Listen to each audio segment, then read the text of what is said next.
All right, the weekend. Very chunky. The weekend is not over. We are still going, trucking through this massive Breeders' Cup Win and You're In weekend. This is Santa Anita Park Live, Road to the Breeders' Cup. Just a huge weekend out at Santa Anita, and the final Win and You're In race of the weekend is coming up. It's the Zenyatta Stakes. Holla if you love Zenyatta. I'm pretty sure we got the Zenyatta fans on here. Dan Tordjman here with America's Best Racing. He's Ellis Starr. She's Ren Carothers. And we're here to take you through the next hour of action at Santa Anita Park. We're going to be handicapping. We're going to be watching the races live. And right now, the horses are already in the paddock for the Zuma Beach Stakes. Race 8 is the race that precedes the Zenyatta Stakes. Ellis, we came on a couple of minutes early because you were so excited about a long shot in this race. Let's not waste any time. Let's jump into it.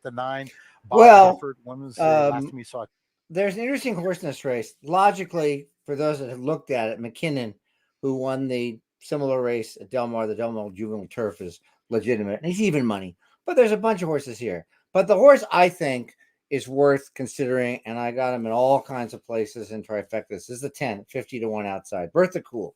Huh. This is, he was 30-1 morning line. He's still a maiden. I get it. There's what, 1, 2, 3, counting now, 4, 5, 6. 6 maidens in the race out of 10. But this is an interesting horse. 12 to 1 in the debut, going a mile first out, which is tough as it is. Same race won by El Capitano, who's the 8, who's the 13 to 1. And the horse was off a few legs slow, and the running line is really simple. It's 8-8-8-6-4. But I really like how Bertha Cool picked it up late, got interested late. Second time out, logical improvement. Van Dyke's taking over. Smith goes to the 1.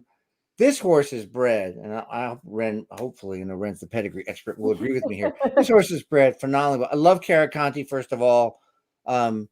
Lots of winners from very few starters, but the damn enthused. Mm-hmm. And I got to go. I'm flipping while I'm talking now to my stats race lens, so I don't say anything silly. The damn enthused threw a horse by the name of a Thread of Blue who earned $1 million. That's right. Thread of Blue made $1 million, won the Saratoga Derby Invitational as a 3-year-old, won the Palm Beach as a 3-year-old, third in the Awad, won his maiden third start out. Another horse, same damn name. I hate this horse because it only has 2 letters. EA. I know how to say it. EA made $600,000. And another horse that just excelled on the grass, started his career in England, won second time out at a mile, won at Gulfstream, won the Charlestown Classic on dirt, back to turf at the end of his career, won a few races. And I think there was one more Fused, horse called Gush. No, it was Fused, who won a mile on the grass at Laurel. And I think that's all I really care about. And Carothers, I'm not going to look at the stats, but real good. Anyway, look, first time out, I think it's supposed to hit the board. So I played a $1 exacta box 10 all, and I came back in box 10 with my main picks, which are 3, 4, 5, Picata, McKinnon, and Silver Surfer. McKinnon won. Silver Surfer was third in that juvenile, and Picata's making his U.S. debut for Phil D'Amato, who also trained Silver Surfer, and Velasquez right. So that's the horse I've been touting on Twitter all day. If you're going to use this horse, I've got him in the pick 3, the pick 4 that Dan and I are in on here. We got the 1 to 2 shot in the first leg. I could have played the ticket for a third of what it cost. But I think the Bertha Cool could hit the board at a price. And if you have thoughts, let's go. All right. Well, people are sharing their thoughts watching the show right now. Freddie likes the 2 horse. We're on the same page with Law Abiding. I'll make the case here in a few minutes. Tony Macaroni.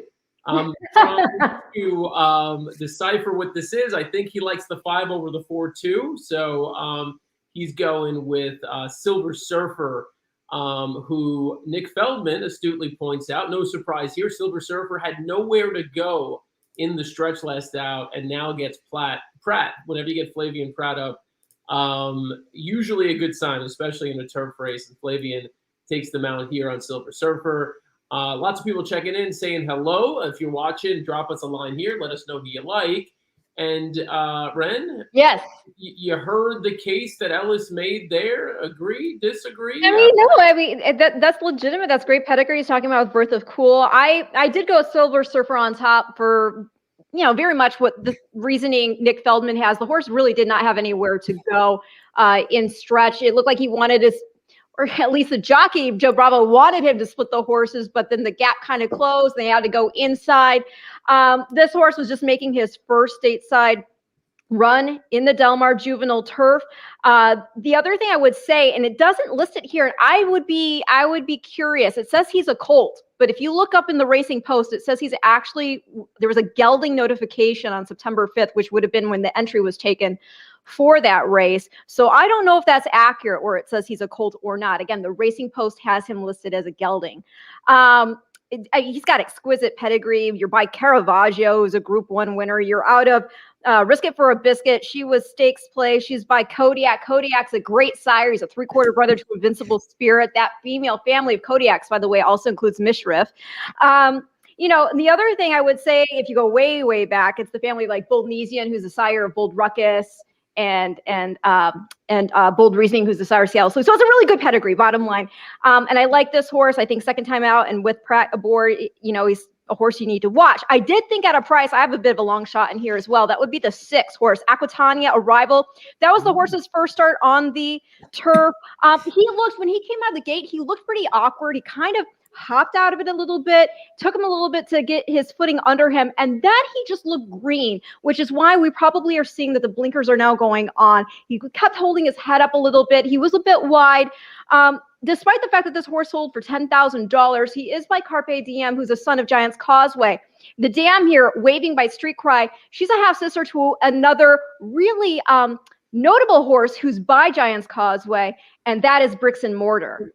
Hey, Ren, can I interrupt you? I want to know if you know anything about the pedigree on the 3, the other D'Amato, the one that's making his U.S. debut, whereas the 5 did last time. It's definitely really good pedigree too. I mean, Havana Gold won the Group 1 Prix Jean Prat. Tiafolo, the sire of Havana Gold, was champion 2-year-old, and this colt's out of Break Time by Dan Silly. And the fun little fact there is that Johnny V actually rode Dan Silly to a 3rd place, but only beaten a neck finish in the 2000 Breeders' Cup Mile behind War Chant and Northeast Bound. So the horse has really good pedigree. I would be curious to see what he does here, going a mile on firm ground where he's only been on the straight when he's been on the turf before, and then he had that left-handed race on the synthetic at Chelmsford. So I think there's definitely reason to think that he could move forward. I would have to see again. When I saw him in the paddock, he looked a little bit wider than some what we're used to seeing with our horses being tucked up, but maybe I just saw a weird angle on him.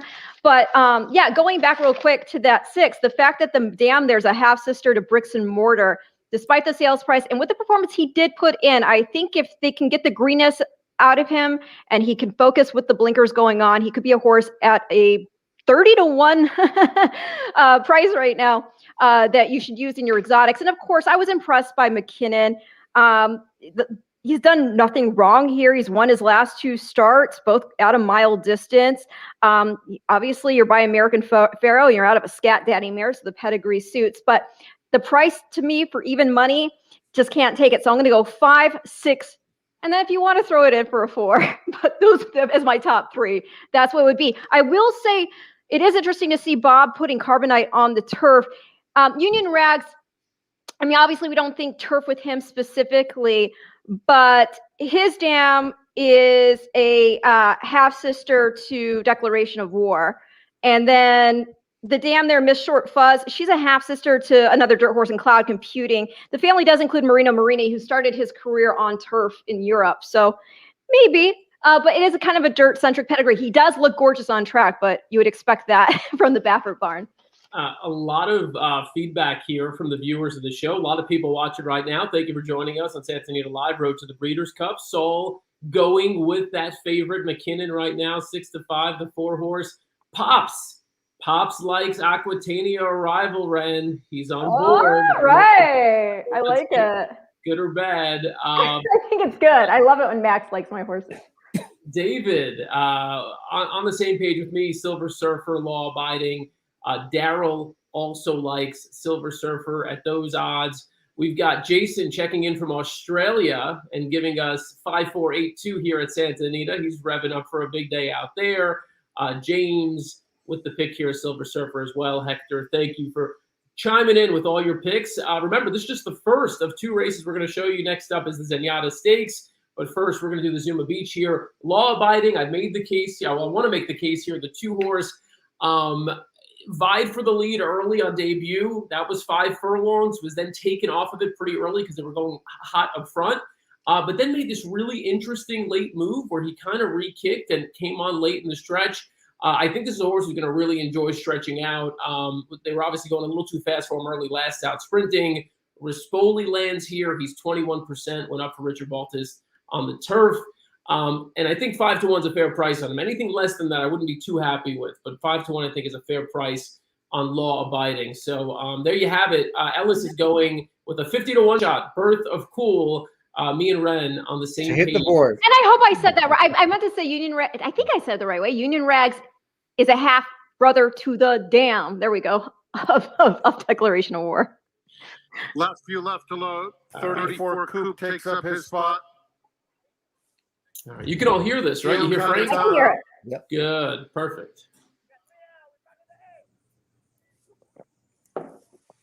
Carbonite and Birth of Cool.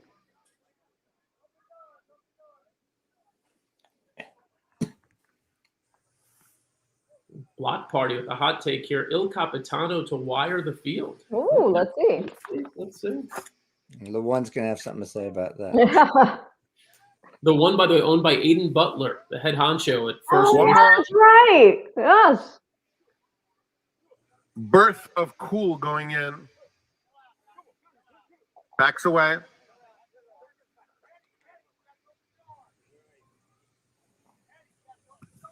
Uh-oh. Getting nervous, Ellis? Nope. Nope. He's gonna break last. Not worried about it. Once he gets 46 in front of him, I'm happy. We They're can in the open the gate. gate now for all you care. And they're off in the Zuma Beach. 34 Coop and Law Abiding going out for the lead. Silver Surfer is up close in the early going. So is Il Capitano moving up in the red silks on the outside. McKinnon settles in a good spot down at the rail. Then comes Le Deuxième Étoile with the purple cap 5 lengths off the leader. Down at the rail, Pacoda is next, followed by Aquitania Arrival, Carbonite second to last, and a gap of 3 to Birth of Cool.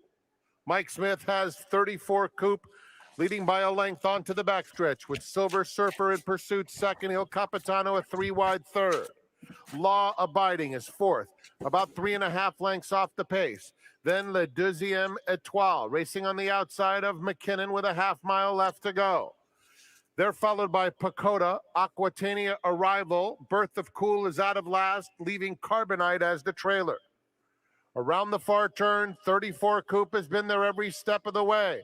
Tries to sneak away now from Silver Surfer, who's 3/4 back in second. Law Abiding has had a good trip, taking third. McKinnon is following him with 1/4 mile to run. 34 Coop by ahead. Silver Surfer. Behind them comes McKinnon angling out for the drive. They're a furlong from the finish, and Silver Surfer is up to take the lead. But here comes McKinnon on the outside. McKinnon lengthens his powerful stride and takes over, finishing up once again with a flourish. McKinnon wins by 2. Very strong performance. Silver Surfer was second. Then it was a photo for third that went to Pacoda in front of Law Abiding. All right. Well, Very professional. Yeah. pretty formful, I guess. They ran to their odds. You had McKinnon there. Congrats to the players who were watching along and betting who liked McKinnon there. You got 6-5 if you like the horse. Certainly a square enough price. The 5, Silver Surfer, I thought obviously ran a very game race, but was just not the best horse today. McKinnon was. And third, was that Pacoda? Who Yep, stuck that was there? Pacoda. Yep. Okay, so that's one you guys talked about a little bit with the pedigree there, and 17-1. If you could have found that horse on the bottom of your trifecta, not bad. I thought a little disappointing with Law Abiding. I saw a nice move there going into the turn and just sort of flattened out. I lost track, so I don't know where Berth of Cool ended up. Ellis, did you follow? Actually outran his odds pretty well. He made a move on the rail. He looks like Braden wasn't sure whether he should stick on the rail or go out. You'll see him here crossing maybe 5th or 6th, and the 7th maybe. There's 3, 4, 5. There's my 6. There's the 7th. So he finished 7th. My horses went wide. I mean, he had to go wide. I mean, I'm not saying that it would put him in the winner's circle or anything by that, that nature. But I think if he hadn't had to go as wide as he did, he may not have flattened out as much as he did and could have gone up a little closer anyway.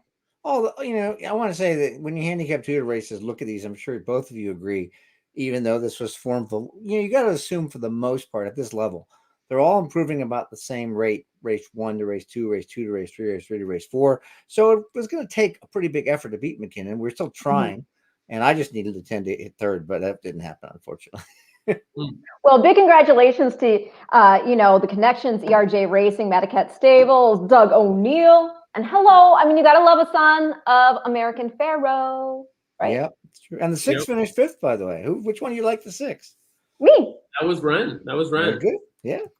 Right there. This isn't, and so we're, it's Breeders' Cup season. Even though this is not a win and you're in race, this is obviously one of the key. This is the key local prep, obviously, for the Breeders' Cup juvenile turf. And so, when it comes to this race, the Zuma Beach in particular, traditionally, horses have not run well coming back in the Breeders' Cup, but this year, the Breeders' Cup is at Del Mar. I mean, I don't know if that makes any difference. It's some locally based horses. I don't know what you think, or if you think there's anything that would make McKinnon more of a player than some of the other horses that are going to be shipping in for this race.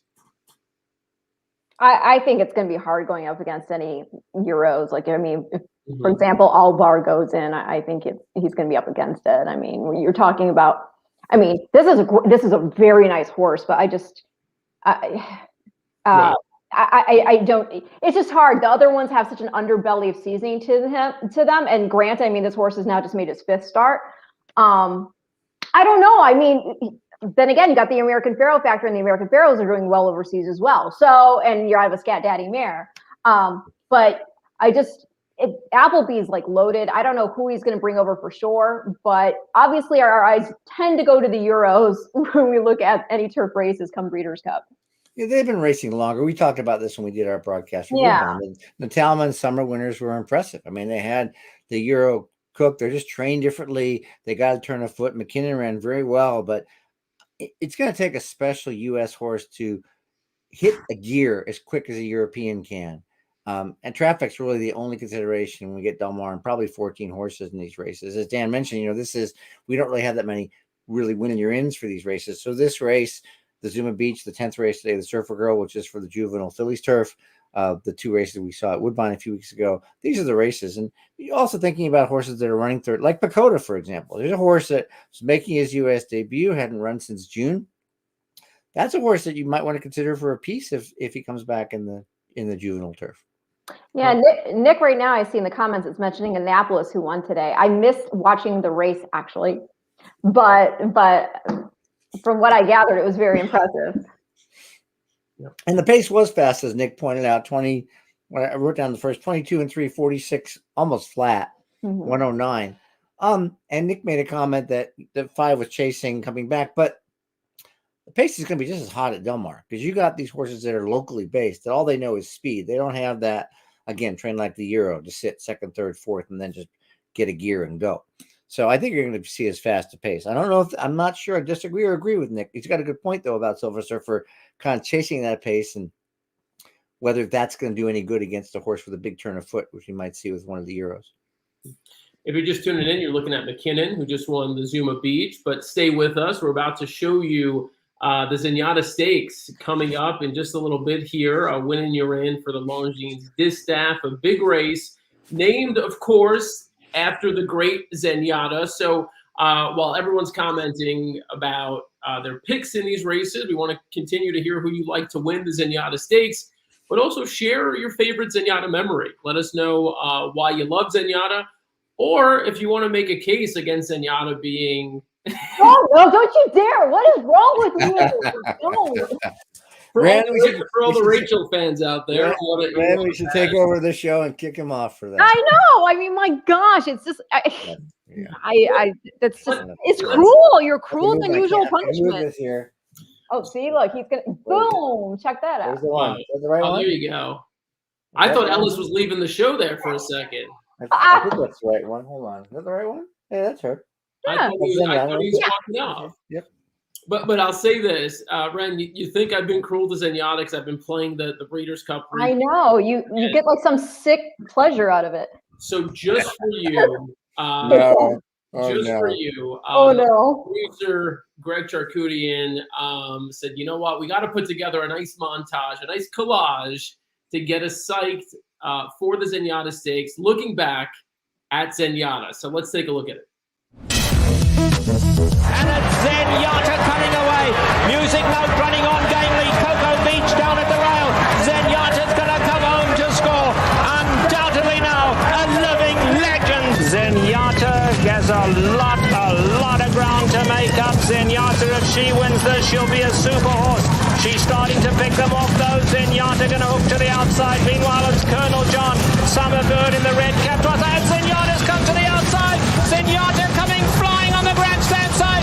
Gio Ponti on the inside. Summerbird is right there. This is unbelievable. Zenyatta, what a performance. One we'll never forget. That's awesome. I applaud you for leaving out the other one. Yes. Yes. We wouldn't dare. We wouldn't dare. So the Zenyatta Stakes, race 9 coming up in 22 minutes. You can see the post-race interview here coming out of the Zuma Beach. And we're also getting, are we getting first look at live odds? There we go. There they are. Your live odds for the Zenyatta Stakes. Private mission, 4 to 5. Wow. Oh, my gosh. A lot of action. I mean, look, private mission does make a ton of sense. We'll get into private mission. We'll show you why they're betting private mission. We'll take a look back at that Torrey Pines. Your second choice is as time goes by, 9 to 5. I thought it was interesting. As time goes by, actually was the favorite on the morning line at 2 to 1. Just because even though she's coming out of grade 1 races, her form has not been, what it was earlier in the year. So I'm a little surprised that she was 2 to 1 morning line. And look, she's 9 to 5 right now. Bob Baffert, John Velasquez, still getting a lot of the action. Everything else, big prices essentially. Your third favorite is Stellar Sound on the outside at 7 to 1. Down on the rail, you have Samurai Charm at 18 to 1. The 4-horse Miss Bigley, who I think is not entirely without any chance at all, is 20 to 1. 5 California Kook, a horse that is not named after me or Ellis or not Ren, but who I know Ellis likes a little bit, and I like as well. So that we'll get into that. 8 to 1 morning line. What's this? Up to 20 to 1. Yeah. Miss Stormy D, 15 to 1 morning line. The 6-horse now 30 to 1. Lady Kate, another horse with grade 1, grade 3 tested over and over again. 17 to 1 right now, up from that 8 to 1 morning line. So we'll see some movement on the odds board here. Ellis, you had like a visceral reaction. 4 to 5. Is it? Were you just kind of disgusted by that price? Was that it? No, I'm. First of all, I'm happy. I mean, in my bets in my pick 4, we have 3, 5, 8. I threw in the 2 defensively because I got a spread in the last with prices. I hope. My picks, this is our race of the day for the Santa Anita website. My picks are 8-5-3. So I'm really happy with 4 to 5 on 3 if she finishes third. I thought the 2 would be favored because time goes by 2 to 1. So my visceral reaction with 4 to 5 is a little crazy though. I mean, it's a hype. They're betting Baffert. That's all I can imagine here is going on. I don't know what other hype there is. I haven't read many stories. I try and stay away from that. I will say one thing about this race. Let's just start right now. Samurai Charm has the rail. And this is a horse that's gone wire to wire in all 3 routes. You don't take away a horse's best asset. So there's no doubt in my mind they're going, especially since Peter Miller's other horse, California Kook, comes from off the pace. You got Miss Stormy D, who has had the lead in after a quarter mile in 4 of her last 5. And Lady Kate, who's had the lead or been very close to 4 of the last 5. It won't be as hot a pace as we just saw, of course, at the mile on the grass. But I could see 46 seconds, 46 and 3 here. Couldn't you guys? Yeah. Oh, yeah. I think they're going to go fast. As you were speaking, we've got the perspective and the comments of the fans watching here. They're putting on the screen. I want to bring in another perspective. If you're watching the show yesterday, this guy had just a touch of technical difficulty. So we're going to cross our fingers. Is Dave Weaver standing by for assistance again? Yeah, let's see if Weaver's there or if it's just him. Ryan Flanders, Benny South Street. Ryan, are you with us? I can hear you. I hope you can hear me. Yes, we have you. Look, we're already doing better than yesterday, man. Very good. Yeah, sorry about that. I think it was an earpod issue, so everything's good to go today. So good to be with you guys. Yeah, good to see you, man. And for those who don't know, Ryan produces a handicapping tool, a product called Trip Notes Pros. You can sign up at santanitapark.com for a free, all caps free meet-long subscription to Trip Notes Pros if you go on there. Ryan, why don't we do this since we didn't really get a chance to do it yesterday? Explain what Trip Notes Pros does. What is it? I've got a team of players, myself included. I do the lion's share of the work, but essentially we watch a ton of tape. I've watched, if you can believe this, over 100,000 replays in the last 15 months. I write very detailed trip notes about jockey intent, horse comfort, trouble lines that don't show up in the PPs that should have. There's only so much that you can write about a horse in the comment lines, right? So they give you only a few characters in the past performances. So we've taken it to a new level, and I'm a firm believer that anything scientific shows up on the tote board. The sheets, speed figures, pace analysis. I use these things myself, but almost always those things are baked into the tote board, so there's really no value in my opinion. So I study the subjective. I study body language of the horses, what jockeys are trying to do, if they succeed or not in their intentions, and try to find value that way. So there's one in here I think that's actually interesting, and that's the Other Baffert. So was the morning line favorite as time goes by. If you watch that race, she was keyed up and not happy for quite a while in that race. She ran into a box and had nowhere to go and had to had to steady and pause out of that hole. She lost her position, and the jockey basically knew that he was beat, saw no reason to get after her for less than a minor award, and she got beat a lot further than she should have, and that doesn't show up anywhere in the PPs. So if you're looking at a speed figure, for example, she ran an 82 Beyer while she jogged for essentially a quarter of a mile. If she wanted to, she could have run a lot faster, but she didn't, and she was troubled, and I think that offers some value to a horse player here. So that actually is my top pick as time goes by in this race. I know I'm a little bit chalky too. I know it's the Other Baffert right now that's odds on, but yeah, I agree with as time goes by. And also, give the horse a little bit of a break. She has that awful start in the Clement El Hirsch where she's beaten. So you draw a line through that, and like you said, she had that pocket trouble in the Personal Ensign, and you're in with the likes of Latruska. So I ignore that one as well. This horse, not only has she done put in some really impressive performances in the past, but the pedigree is great. We might see an American Pharoah double here, right? Not only is she by American Pharoah, but then she's out of Take Charge Lady. Hello. So she's a half sister to Take Charge Indy. She's a half sister to Will Take Charge, who is second in the Classic, who's champion 3-year-old. And the family also includes the likes of Take Charge Brandy, who won the Breeders' Cup Juvenile. And also in the family is Omaha Beach. So, this is a filly with a tremendously deep pedigree who's shown that pedigree on track. And I totally agree with what Ryan was talking about regarding her trip. Yeah. Ryan making reference, of course, to the Personal Ensign as time goes by, last out finishing 6th there. Prior to that, as Ren referenced, in the Clement El Hirsch finished 4th. The last time, though, as time goes by, raced at Santa Anita was in May. It was the Santa Maria Stakes. And let's take a quick look back at the stretch run of that race. Miss Stormy D, as time goes by, cruises right by her though, and as time goes by, takes command. CC is now asked to go after the leader, another 4 to this tee. They have 5/16 of a mile to run. As time goes by, leads by a half length. CC on the outside. This tee is running a good race behind horses.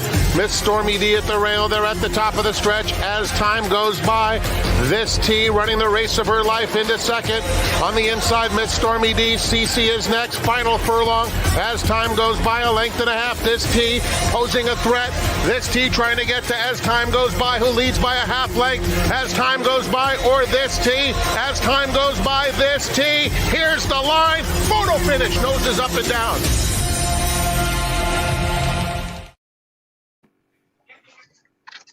I love that Frank said this tee running the race of her life. It's like a great way of describing how is this horse up there right now. Ellis, what do you make here? I kind of alluded off the top. I was a little surprised the morning line was actually this low on As Time Goes By because again, as Ryan touched on, a lot of people will just glance at the PPs. They might glance at the buyer speed figures, and doing a quick glance without watching the replays, you might say, boy, As Time Goes By really is not running well at all lately. Is that Aaron Grider? Who's that? It was Aaron Grider. He dodged out of here. I don't know why he did that. He is camera shy. We love Aaron. We love Aaron. We do. They want you in here, Aaron. They want your opinion. They want your opinion. They want to know who you think is going to win this race. Have you looked? Okay, well. Bring him back. Apparently, we're going to pass from Aaron, but. Okay. All right. I will say at a price. I mean, what do y'all think about Stellar Sound? Because this horse is, she's been sprinting. She's had one try at a route going the mile and 16 back in the Bayakoa off a bit of a layoff. And she did show some speed in there before basically getting tired. But here's the thing, she's bred to route. You're by Tappet and you're out of an unbridled song mare. The mom's a half to Breeders' Cup Juvenile Turf winner George Vancouver, also a 3/4 to Williamson winner Sarlin. The second dam is multiple grade 1 winner Versailles Treaty. So it's a really great pedigree, and here she is, just been sprinting all this time.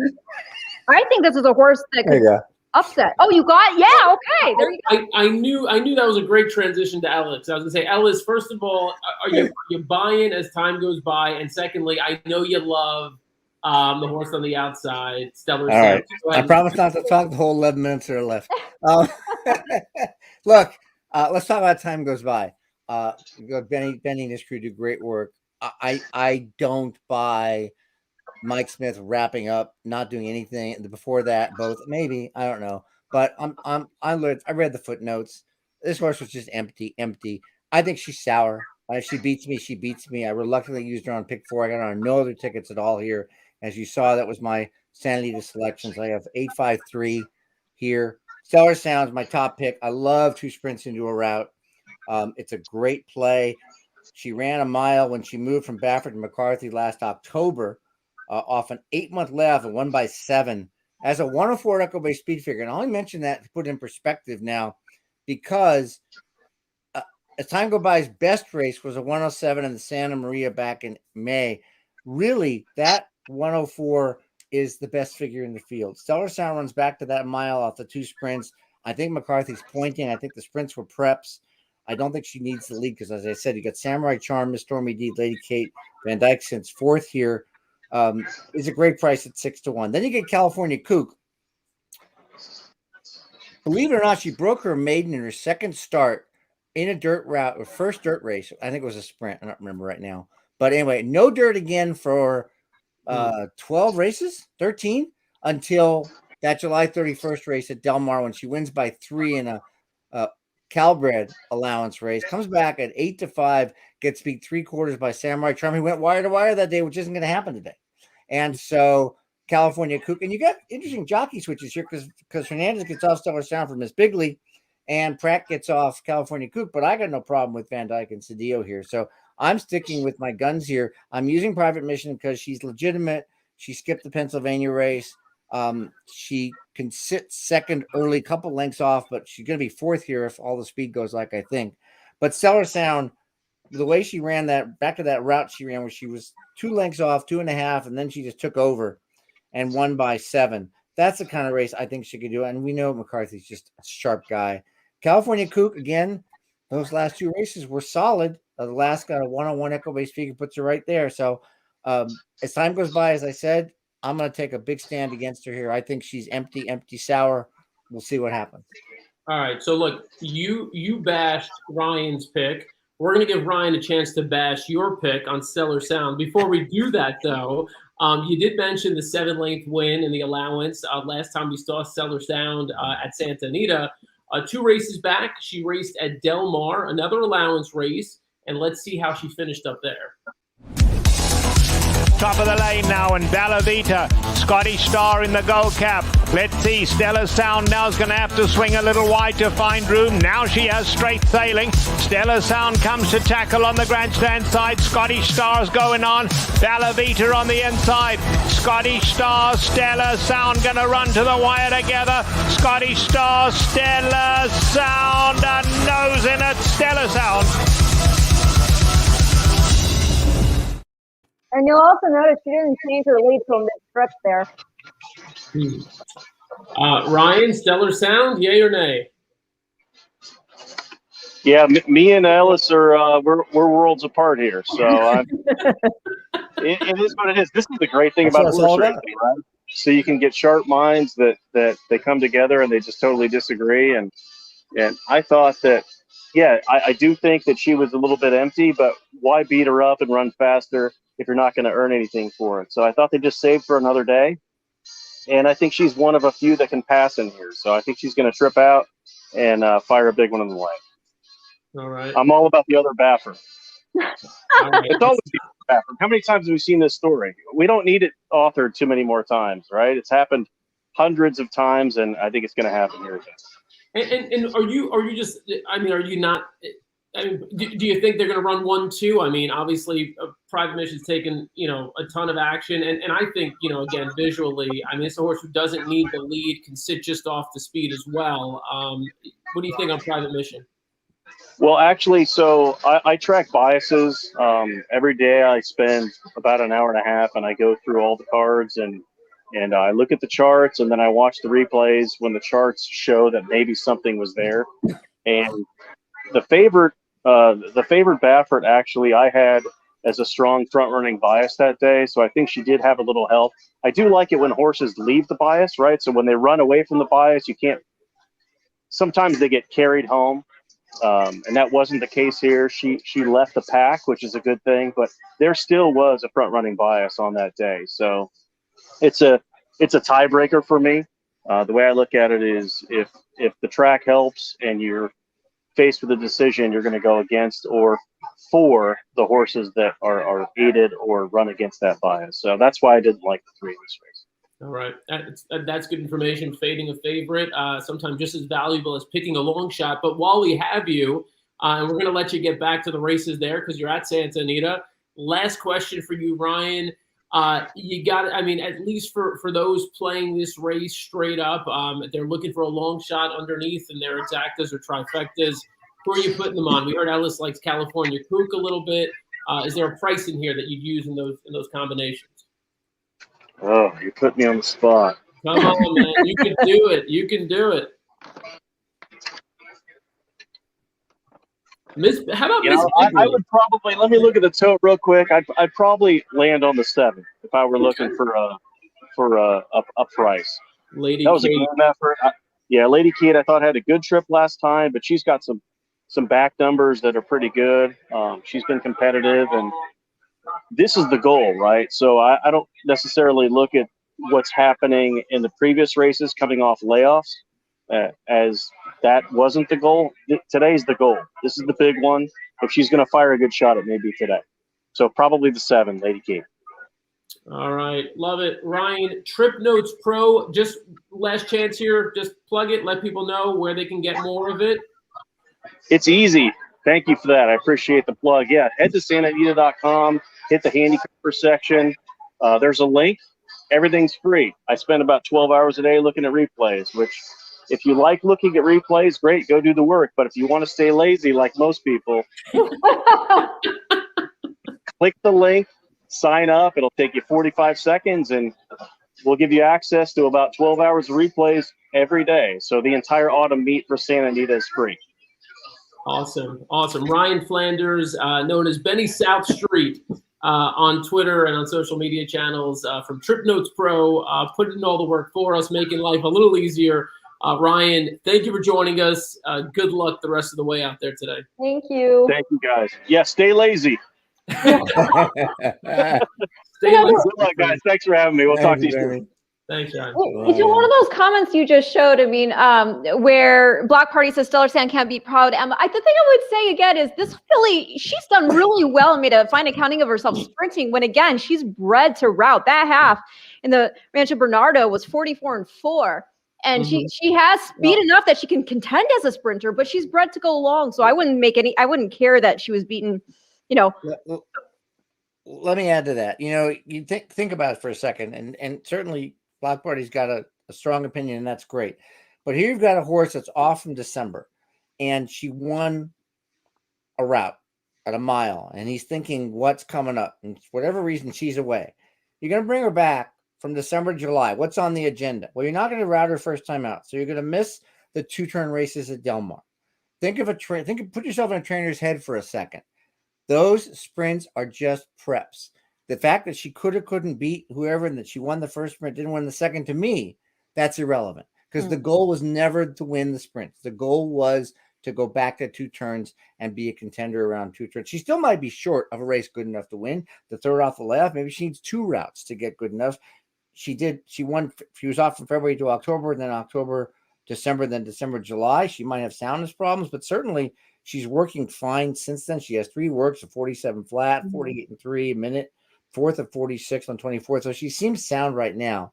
So that's my point, just to contrast Block Party. The other guy said he's betting 100 to win a place on the 8th. So I'm happy with that guy, whoever it was. And she was mentioning, or Block Party was mentioning the Bayaco, you're right.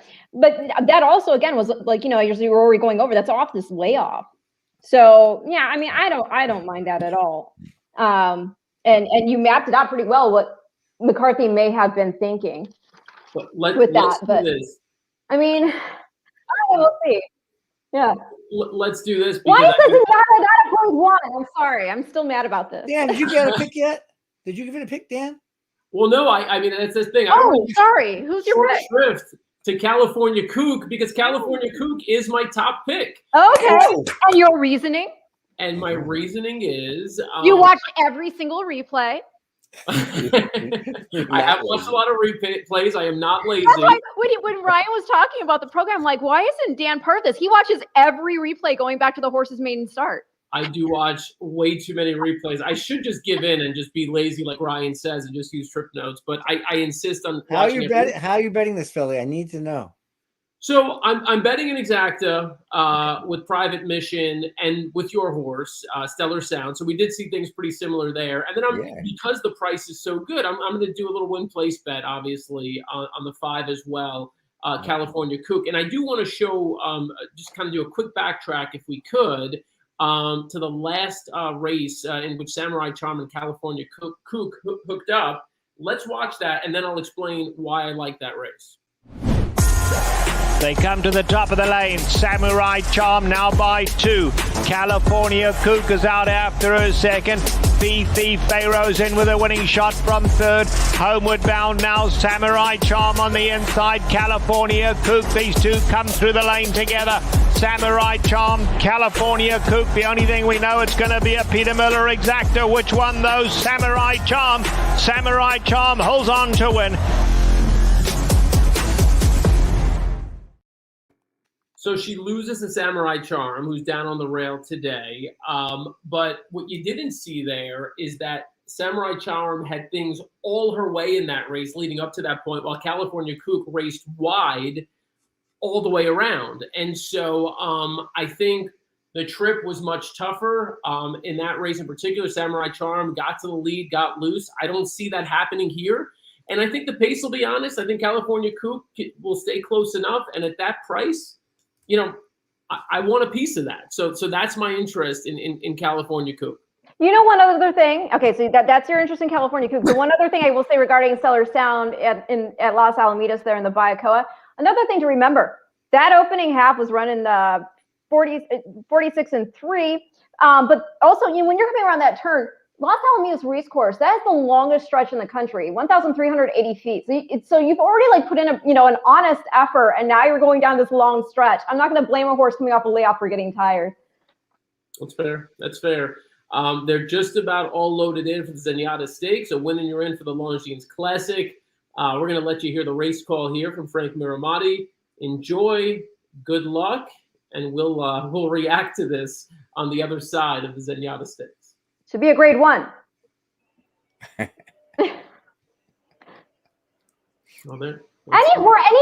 race that's named after a Hall of Fame horse should be a grade 1, and it should attract a grade 1. She goes in.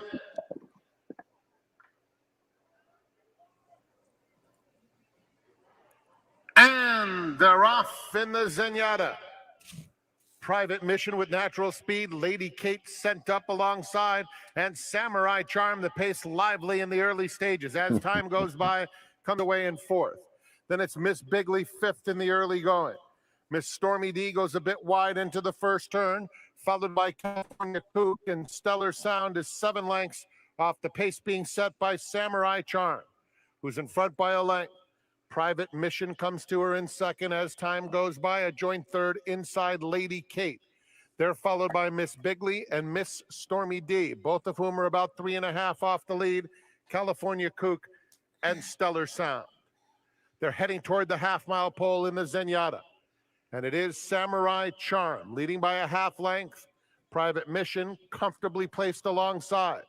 As time goes by, kept in the clear third, 2 lengths off the leaders. Then Miss Bigley at the rail racing in 4th. Has about 3 lengths to make up. Stellar Sound trying to make some progress between horses. Lady Kate outside of her. Then Miss Stormy D and California Kook. Around the turn, Samurai Charm surrenders and Private Mission takes command effortlessly, breezing past the quarter pole in front by 2. As time goes by, Miss Bigley is running on third. They're at the top of the stretch. And Private Mission has a 3-length lead. Miss Bigley on the outside of as time goes by. Coming to the 16th, Private Mission, 2.5 length lead. As time goes by, is second best. It will be Private Mission, the easiest of winners in the Zenyatta. Scores by 2. As time goes by, second by the same margin. Then Miss Bigley, Stellar Sound, and Lady Kate. Okay. The better 2. Okay, ran to form, and our creative, exotic picks. You tried to beat her. That's all you can do, right? I mean, first of all, congratulations. Yes. But I mean, part of this is a handicapping show, right? I mean, yes, we want to promote and give a lot of love to these horses and build the excitement of these horses who are winning the Win and You're In Challenge Series races as we get to, heading closer to Breeders' Cup. But that being said, this is in part a handicapping show, and we would like to make some money, and you don't really make money when it's even. Yeah. Well, look, I was kind of surprised. So. Yeah. Go ahead, Ellis. No, I was just surprised. I mean, I saw Samurai Charm going. As I said, you don't take away a horse's asset. I thought Miss Stormy D and Lady Kate would go. Lady Kate couldn't keep up and took back and left pretty much the Samurai Charm on the lead with Private Mission second, as time goes by third, and then they passed and nobody closed. And it wasn't as fast as I thought. I was thinking it'd be 46 and maybe 46, 20, 46 in the 5th. Might have been slightly different, 111, a little less than 111, but it went slow enough that she won it. She was, there was nothing wrong with it.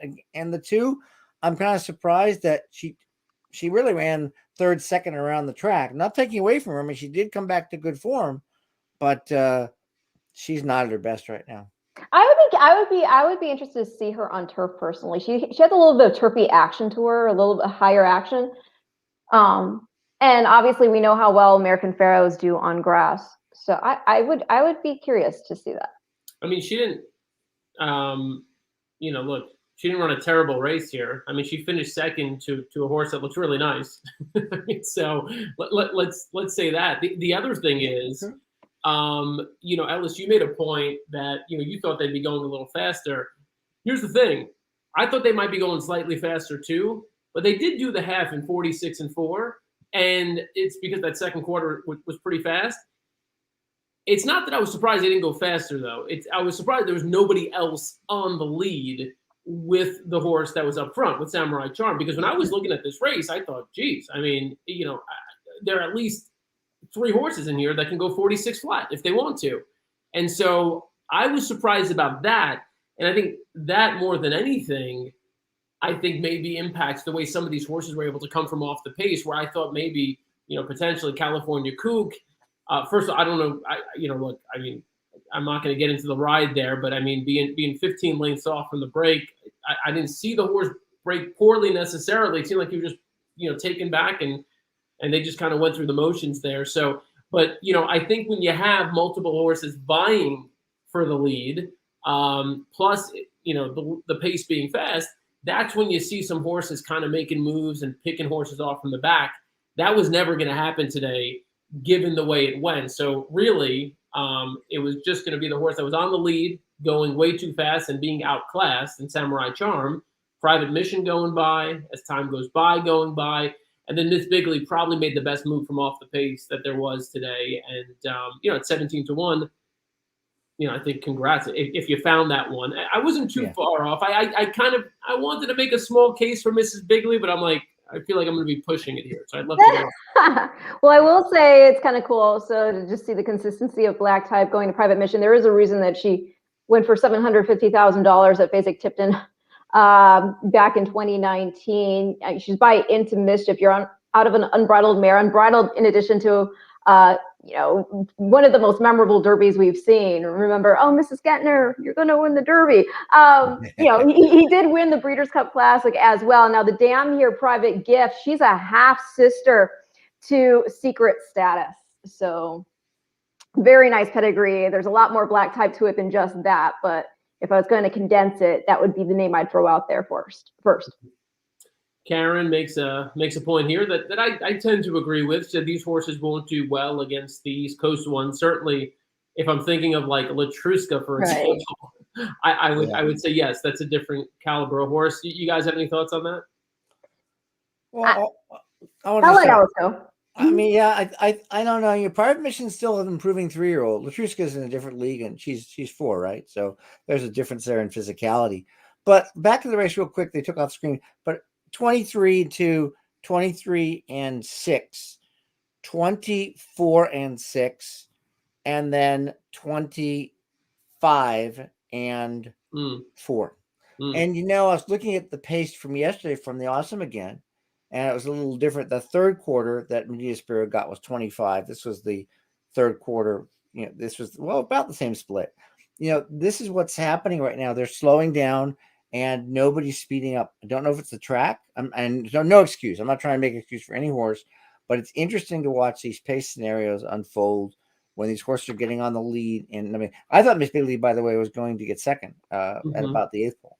Yeah. And then she flattened out as well. So there's training, there's pointing. You don't think this grade 2 is a prep for something else because it shouldn't be, because it's a win and you're in. But it's interesting. I don't think Private Mission, I have to look at it again to see how much she had in the tank. I don't think she gets away with a 25-second third quarter in the distance. Of course. Yeah. No, that's a very good point. We're feeling very charitable tonight. We, of course, were kind enough to provide Ren with a video montage of some of Zenyatta's greatest hits. Oh, no. What are you going to do now? So naturally, the next thing we wanted to do was queue up another montage of another incredible race mare who actually thrived in the Zenyatta Stakes in particular, and then, of course, went on to do lots of other great things. So because we're in a good mood and we want to celebrate great fillies and mares, let's take a look back at this clip of Beholder. And Beholder is clear by 4 lengths now. Authenticity's run a big one, but just a Scintillating performance from Beholder. Gary Stevens barely moved on her. Couldn't have been more impressive. Beholder still the leader. Beholder in front by just under 2. Tis Midnight tries to re-rally. Tis Midnight coming to stretch Beholder, but Beholder's class will carry her through. And Beholder and Mike Smith have won the Zenyatta. Takes a look over his shoulder at My Sweet Addiction. Now a look over his right shoulder, but Beholder once again is just making this look so easy. It is Beholder in an absolute canter, being geared down late by Gary Stevens. And they're into the stretch, and here we go. Songbird sit down.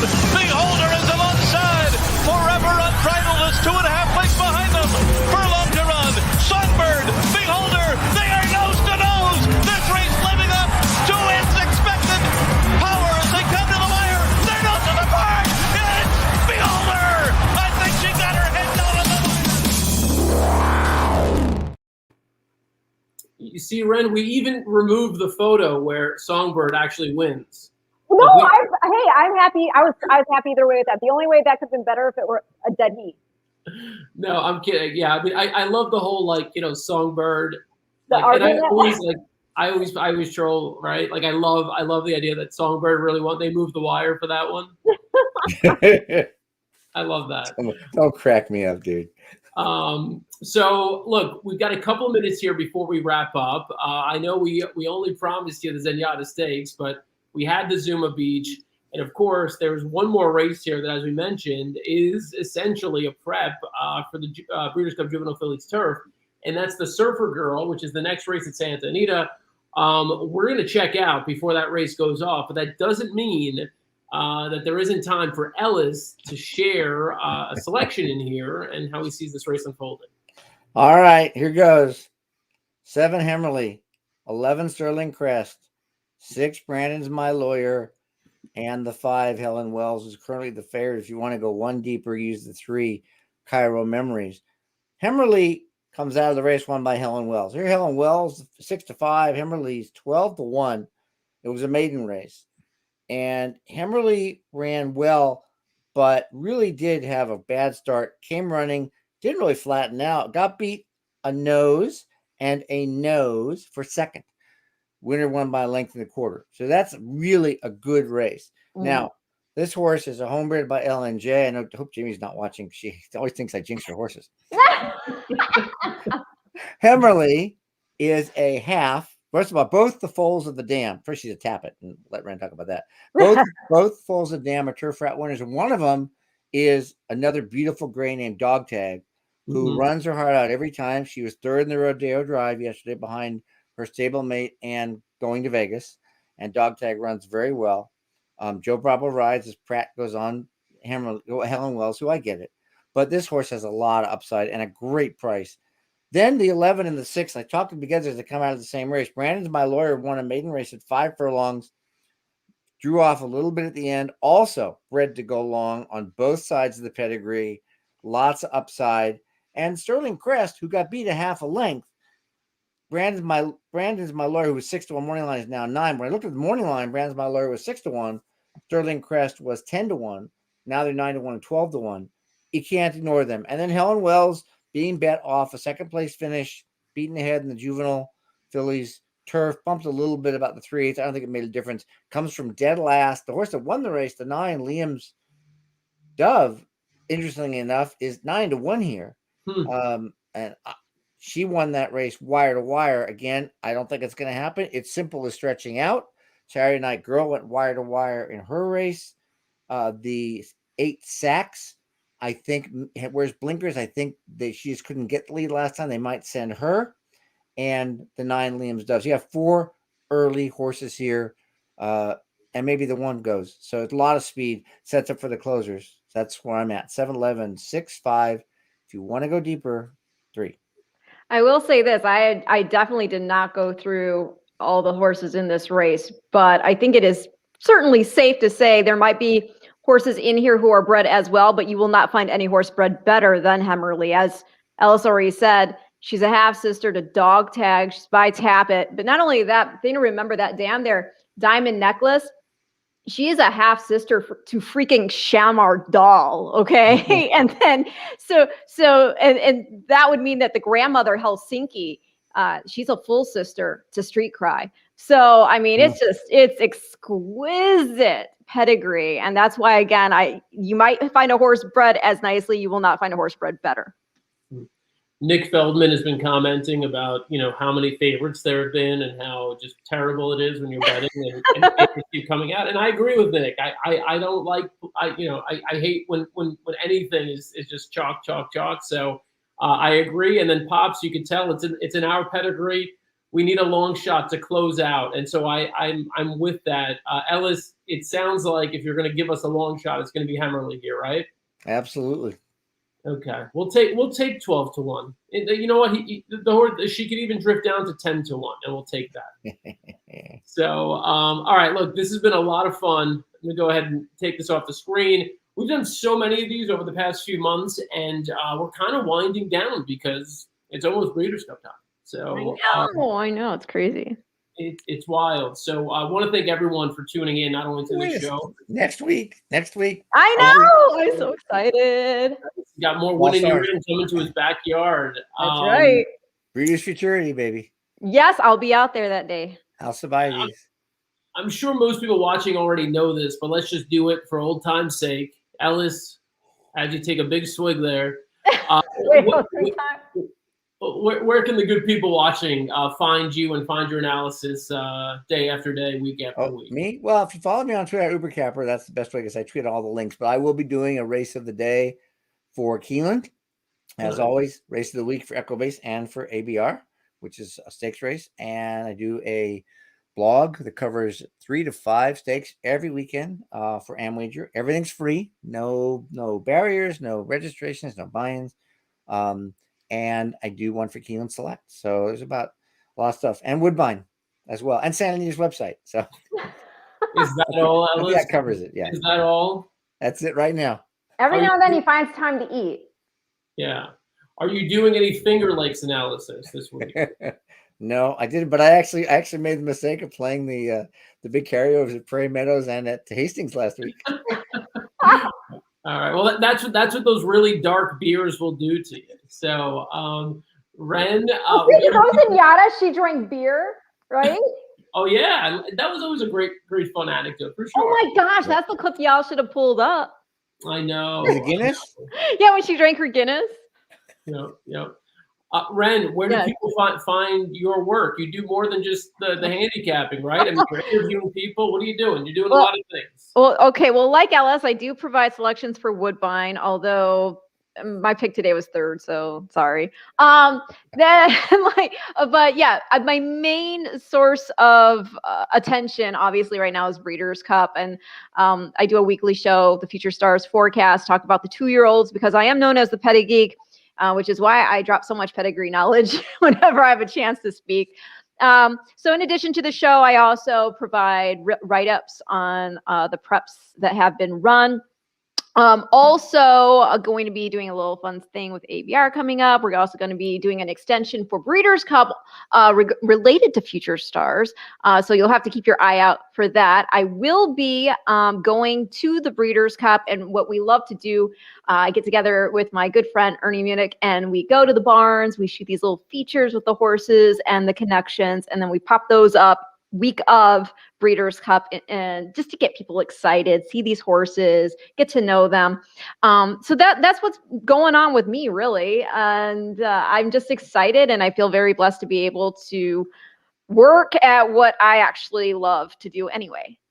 All right. Well, I would also like to add that in addition to being spectacular handicappers and racing aficionados and pros and experts, Ellis and Ren, two of my favorite people, wonderful individuals as well, and I've been honored. Look at you. I've been honored to do these shows week after week on the Santa Anita channel, on the Breeders' Cup channels, and of course on the ABR channel. So let's do more of it in the future. For now, we're going to wrap up 8:30 on a Sunday night. It's been a hell of a weekend. Get your booze if you drink. If you drink. It's okay if you don't. It's okay if you don't. For Ellis, For Ren, I'm Dan. We'll see you next time.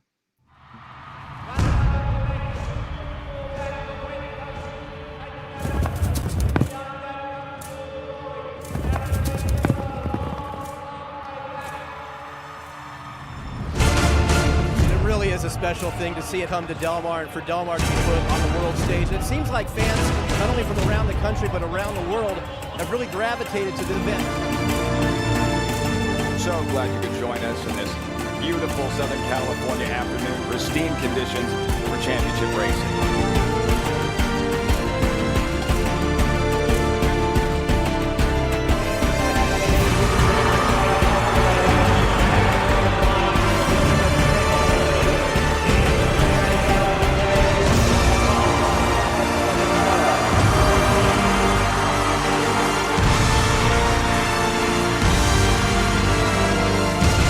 That's what this event is all about. Championship.